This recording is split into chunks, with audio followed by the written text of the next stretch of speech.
Hi, I'm Sasha Pieterse, and welcome to Women in the Nude, where we expose everything except for our bodies. We can leave that to your imagination.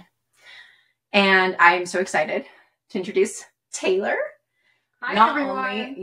Not only is she just like an incredible human and my friend, but she is also an incredible businesswoman. She has an incredible career and I don't know, there's so many things to you that are just so unique, but also so incredible and so inspiring. And I cannot wait for our listeners. You're my hype woman. I am, but like, I'm not biased either. Like, of course I am to some degree, but like you live up and surpass everything that I could say about you. Just a little like glimpse into what we're talking about. We get to talk about Taylor's journey in her career from studying to who she is now. Yeah. And we get to talk about our business, which is super exciting. You haven't told anyone yet, right? No. This is new. I've said that I have a new business, and that's all that we've come to. So we get to dive into it a little bit. We do. And that's very exciting. But we're going to dive into first why I became a food scientist. Yes, please. And first of all, I wanted to say food scientists have vastly different lives. So we're just going to specify mine in particular. And that began when I started college at 17. I was a baby. That's too young. That's just too young. But nonetheless, 17, I go up, I get accepted to this school, and I go, oh shit, can we cuss on here? Oh yeah. Okay, good. We can literally say anything we want. Perfect. Okay. So I thought, oh shit, I guess I should figure out what I want to be when I grow up, which is a really intense question. And yeah, especially at 17. Well, I had a bunch of different colleges and among that university, and I picked College of Agriculture, which already is like, okay, you're a different type of human. I love it. Nonetheless, that's what I find, and I get to see all the options of degrees. And food science was the very last one I saw.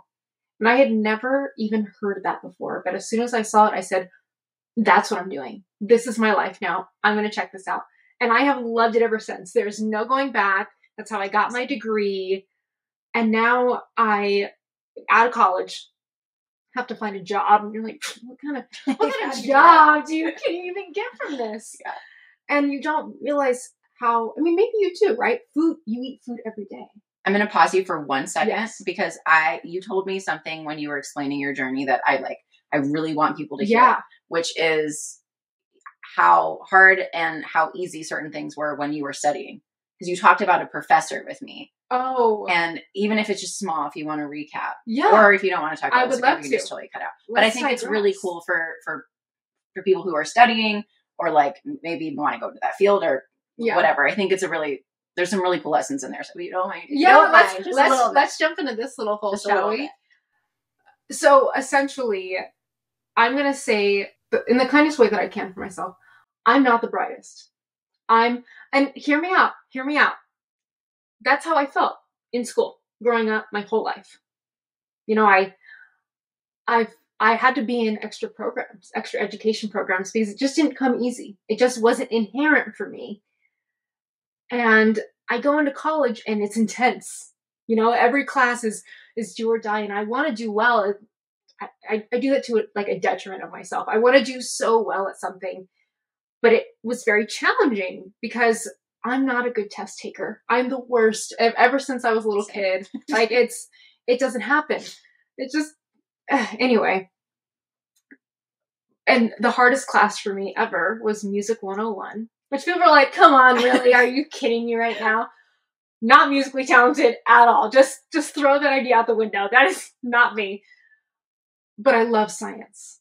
Oh my gosh, there's something about science that there's just so much to explore. There's so much curiosity in it. And one idea, one ask can just lead you down this path. And nonetheless, that's where I get to organic chemistry. And crazy. I would never take that class. So I was about to say, like, right, like there's no way. Who's sane enough? Apparently, not me. Not survive. And I take organic chemistry, and the teacher tells everyone, 70% of the people don't pass this class, which already doesn't make you feel good. Like the start of that already is no pressure at all. But I told myself, I'm going to do this. I'm going to do this because the only way out of it is through it. Mm-hmm. And I was very fortunate enough that this teacher structured their education differently. And maybe more teachers are doing that now, but I know that in this moment, this amazing organic chemistry professor said, I'm going to give you a test that you can't complete. Which already you're like, yeah, what is this? Yeah. And he says, I just want you to finish what you can. And you're going to be graded on you finishing what you can. And all of a sudden, all the pressure of needing to be exactly right 100% of the time melted away. Yeah. Because in that test, I just did what I could. And lucky for me, that seemed to be the confidence boost I needed. And there was his final, was 12 questions, which sounds very funny. But if you're in university and you're taking a class like organic chemistry, there are pages, just pages of answers here. And I finished 11 out of the 12 questions when the average ended up being about 6 to 8. Wow. Which was incredible. And I'm very happy for that. And the teacher ended up emailing me and said, I just want you to know it was an honor having you in the class. And you got 114%. Holy shit. Right? Yeah. What is that? Versus music, I was like, scrape by, let's see. I mean, how incredible. And that's kind of the reason I wanted you to talk about it, is because sometimes all we need is somebody to understand that everybody learns differently. Right. And that one test or one way of learning doesn't define you. It doesn't mean you are smart or you're not. Absolutely. It's so much more complicated than that. And beautiful that, you know, he said that it was an honor to have you in his class, because it was, but also it was also so cool to be in his class because of the way he taught. It was. And it was all about working hard. Right. And it gave you the confidence boost that you needed, which that's like, that's what anyone asks for. Exactly. Especially in college, when you're about to go into a profession that you hope that you're going to like and want to do for a long time. So anyway, that's why I wanted to mention that, because she told me, like, she spoke to me about that, and I was just like, oh, that's so amazing. So it feels really good. And I appreciate you highlighting that scene, because it was a pivotal moment in me believing in myself. Yeah. In any fashion. But we're fast forward, graduate, and I need to find a job. And there's something in food science, which is like the cool job, called product development, which is exactly how it sounds, in that you make stuff that ends up being fed to people all over the world. That can be small scale. You can work for a small company, or you can work for a really large company, which I did. And my claim to fame, if you will, I would make a bunch of different products, all liquid products, which that sounds weird out loud. But I love it. I know it sounds funny out loud, but if I were to dive down that question, that rabbit hole, it would make sense. Nonetheless, my muse is creating beverages. That is the number one. The reason being is people are so much more adventurous to try here. You know, I would make sauces as well. And I can't tell you how many ranches that I have made for people. So much ranch. I am so ready to never have to make ranch for anybody again. But beverages were always so fun because that's where everyone was unique. I got to make a dragon fruit, a caramel, you know, vast products. And one of my biggest clients, if I'm free to share that, was Taco Bell. Yeah. And I had a really close connection with Taco Bell, where they would come to me and it could be them saying, I want this idea, please bring it to life. Or it would be, figure something out and just hand it over to me. And I hope it's exactly what I want. And so it's a fascinating world.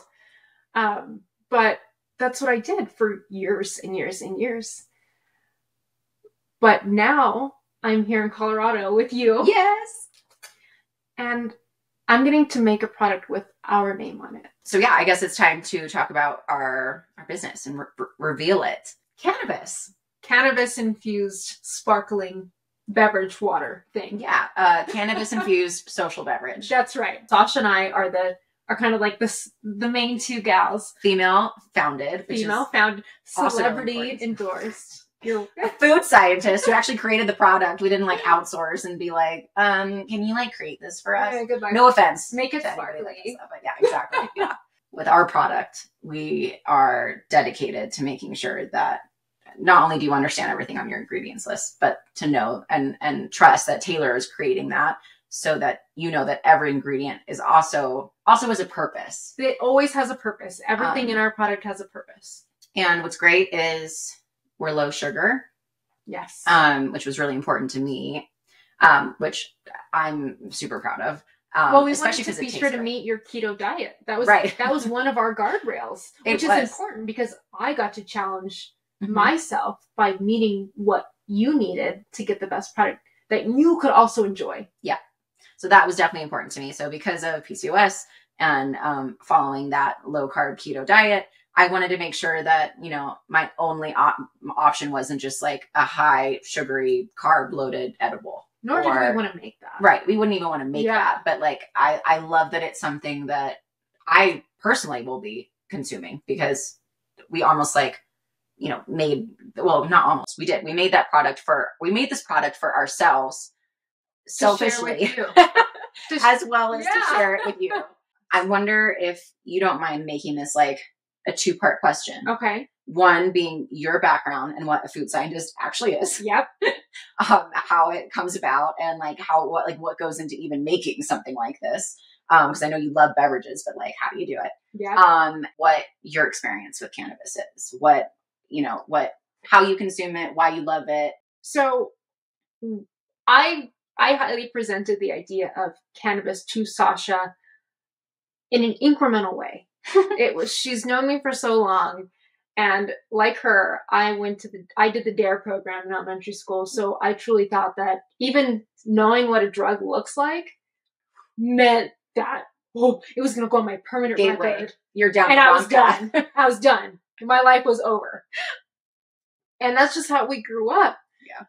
But there was the movement of cannabis being legalized for recreational use in California. And as that conversation was getting started, I did a naughty thing and I tried it. And as someone who I'm sure many can relate to this, and I'm more than willing to share, I have anxiety. I am a high-strung individual. I overthink everything. I want it to go right. I want it to go well. I want the best to happen. That's my intention. And consuming cannabis, which smoking wasn't for me. I tried the smoking thing. I'm not interested. I have asthma. It doesn't suit me. But edibles came out and I thought, wow, this is nice. I'm going to give this a try. And I felt nice. I incremented slowly. I was very kind to myself. I'm not, the thing is when you start alcohol and you're like, I'm going to have 17 shots and just see what happens to me. So don't do that with cannabis. I don't know what you're talking about. I don't know. Yeah. Telling from a friend. Friend told me this. But with cannabis, you just take your time. And what taking your time means, don't get stressed. I'd say in the sativa versus rosin versus it's a lot. Just know that there's THC in the product and start small. Don't overwhelm yourself. Put yourself in a nice setting. Yeah. Incrementing small. And I got to share that journey with you. Yeah. Especially since you've seen so much of my life as I have seen yours. You got to see how it helped me become more of myself. And I'm not going to give it all credit. There's many things. There's therapy. There's eating well. There's fitness. There's a multitude of things. But I was able to utilize cannabis to help me break out of my shell, to help not take life so perfectly and seriously. You can still be a scientist and consume these things, and it doesn't make you a bad person. Yeah. And alcohol was more the norm, but switching to cannabis, it was, oh my gosh, hangovers, they don't exist anymore? What is this? So what if I ate a whole pizza last night? At least I'll have a headache in the morning, You can go to spin class every morning. Yeah. And my job, because I went into product development, like I said earlier, to dive into what that was. And we're just going to focus on beverages because this conversation can go many ways. Yeah. Talk to me about mustard, mayo, like dressings, salsa. Anyway, beverages. Focusing on beverages here. I would have such an opportunity to explore our country to develop these flavors. I got to do anything from my job would be to travel to Chicago, New York, Atlanta, Seattle. Just try the food. See what the people around want. And what made my job so fascinating is I would always be with customers on these excursions. And the way that I love to phrase it is, we would be trying all these foods, and instead of me focusing on, this is exactly what I like, this is what I want, I would look around me and say, what does everyone else like? What are the trends here? What are they looking for? Is it the tartness of this item? Is it the savoriness of this item? And actually understanding the mind of consumers outside of myself. So I would go on these big events, and I'd get to come back to my lab and just create. So cool. I truly just got to build these different products, and drinks were always the best, and they're always so colorful. So it was just a fun place to play with your food. I got to play with my food and get paid for it. Yeah, it's great. And on top of that, the catch-22 with this a little bit is, remember, I'm trying to make everyone else what they want. That was the whole intention. So let's say you tell me you want a strawberry. I will make you 99 different strawberries if I have to make you exactly what you want. But what was so interesting along the way is, some customers are wonderful and they can give you good direction. But a majority of the time, it was something along the lines of, yeah, I just don't like it. I really wanted strawberry. And I'm thinking, okay, I made strawberry. Right. So how do we kind of expand on this? And so I had to learn how to help people communicate with what they're eating, consuming, what they want, what they don't want. A fun example. I'm going to digress for a second here. A customer was talking to me about something, and sorry, I'm only half shit talking, but I'm not really shit talking because this is funny. This is a safe space. That's right. That's right. I am nude. So. Yeah, be nude. And we're sitting down, and they said, you know what? In college, 10 years ago, I went to this one restaurant that I can't think of the name of, and I really liked their salsa. I don't know what was in it, but that's what I want. Wow. That's profound. And my job... Yeah, you know exactly what that was. Was to figure out what that is. Yeah. And, 99% of the time, 90, whatever it was, basically told, you didn't meet the mark.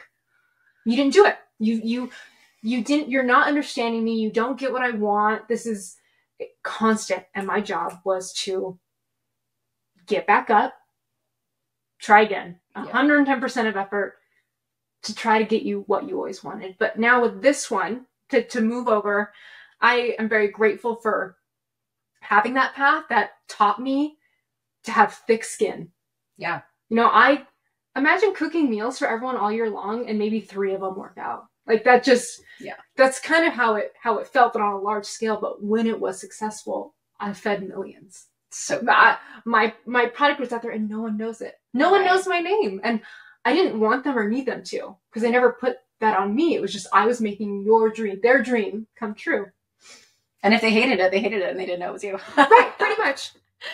But now we've kind of, I needed to move away from that to become the next phase of myself to grow.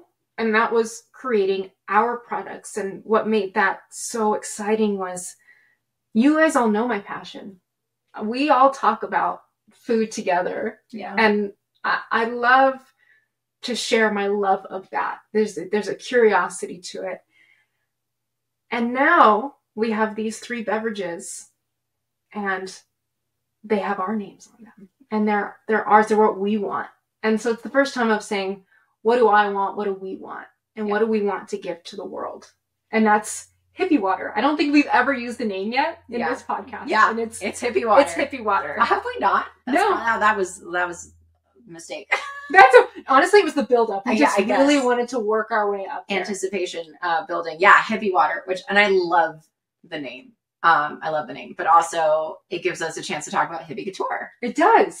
First of all, it's fun. And we really embodied this phrase that we put together. Yeah. And also we want to keep it groovy. I don't know. It creates an energy. I'm trying to make you feel fabulous. Yes, exactly. I want everyone to feel fabulous when they drink Hippie Water.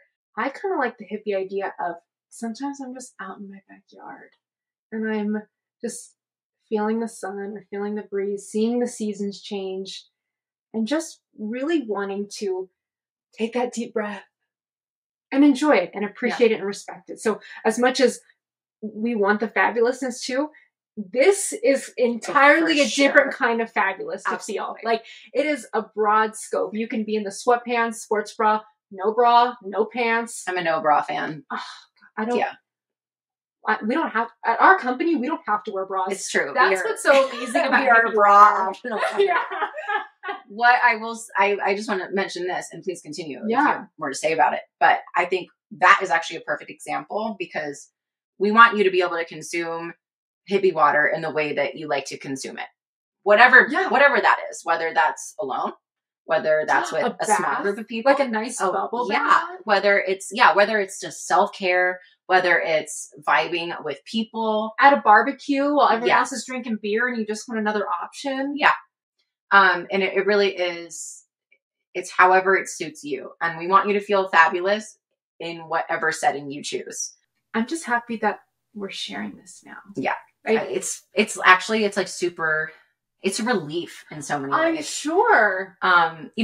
Cannabis can be a touchy subject for many, and I totally understand that. I think it's a very personal experience. And even though, it's still a journey for me, it's so helpful to be around people that have experienced it in different ways that have been helpful for them. So I definitely invite people to do more research, not just read headlines, and try to understand it more. Because even if you don't partake in it, it is fascinating. And we hope to be an asset in your review of cannabis. Yeah. So that's always important to us is, safety, staying updated. But regardless, thank you for listening. And my main point in this was for you to get to know Taylor and how amazing she is and how inspiring she is, and how cool her journey is. And I'm just so proud to know you. This is it's so cool to have this podcast and be able to share friends, that are just so amazing and are such cool women, and building that community.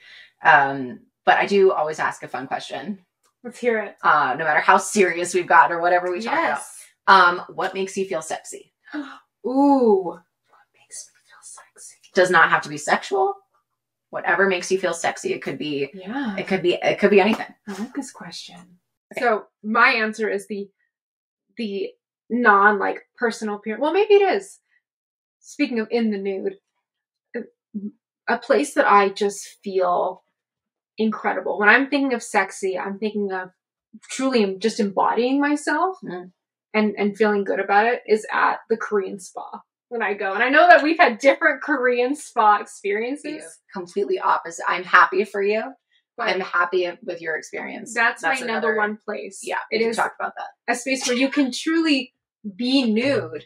Right. And get just these nice experiences of being in warm pools, of being in warm areas, of all these different little being things. Forgotten about in a hut. Oh wait, no, you didn't. That was you. That was you. That was me. Sorry.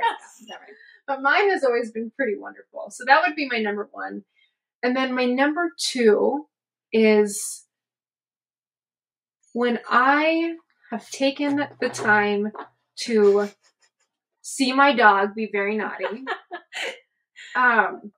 When I've taken the time to shave, moisturize, and drink enough water in one day. Like, that is the epitome of I am soft, I'm smooth, I'm plump, whatever that is. I just feel, I feel so good in my own skin because I've taken the time to just take care of myself a little bit more, just to feel good. Yeah. Yeah. Drinking enough water I'm terrible at that. That's number one. Yeah. Get a water bottle that you love. It's so true. A water bottle, it makes a huge difference. Even I should have said my water bottle makes me feel sexy. I wonder what people would have thought about that. I like that. They would have been like, "Oh, what water bottle?" I should buy that. I want that. I want when she's this is not product promotion. They literally have not. I love this product. This is not an ad. There is, I think it's called Amara. I have it all the time, but it's like an electrolyte. packet, but it is like so clean, so pure. And it's keto. I'm obsessed with it. And it makes me feel good. And also I put it in my water every day. And this is not mad. I want to stress. My dog is just scratching his ear in the background. So like cute. There's nothing else to do. We had him away for a while, but I should put him away again. I mean, he's sweet. And also Hudson's probably going to cut this out because there's really no reason to talk about this. But I will say that giving like health advice. If you are good at drinking water, put something yummy in it. That is so clean and healthy. Truly. Yeah. It is it's important. Anyway. Go lay down.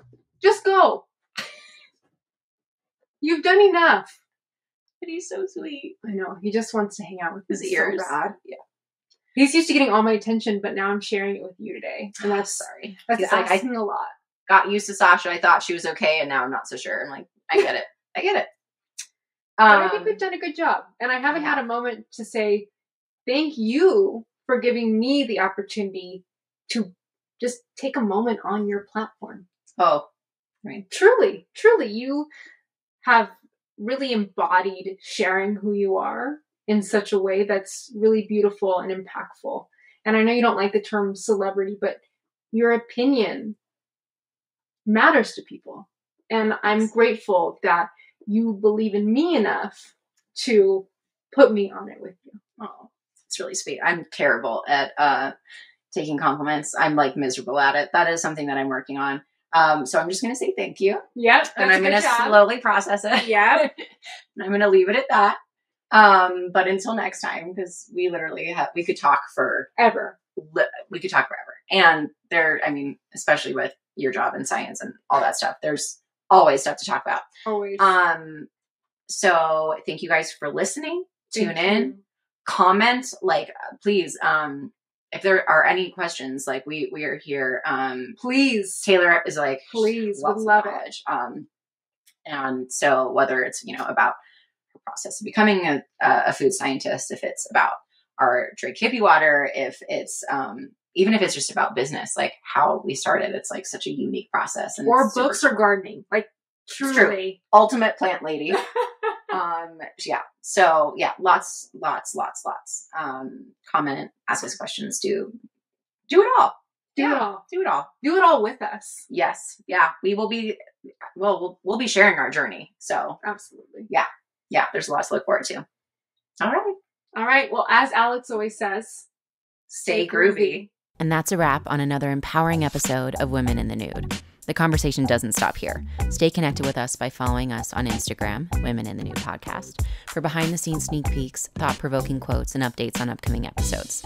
Subscribe to us on YouTube for full-length video podcasts, Sasha Pieterse, as well as visiting our website, Women in the Nude Podcast, for more resources and past episodes. Thank you for joining us on this naked journey to wellness and self-love. Remember, vulnerability is strength, and by sharing our stories, we empower each other. Special thanks to my amazing producer, Hudson Schaefer, aka my hot husband, for making this podcast possible.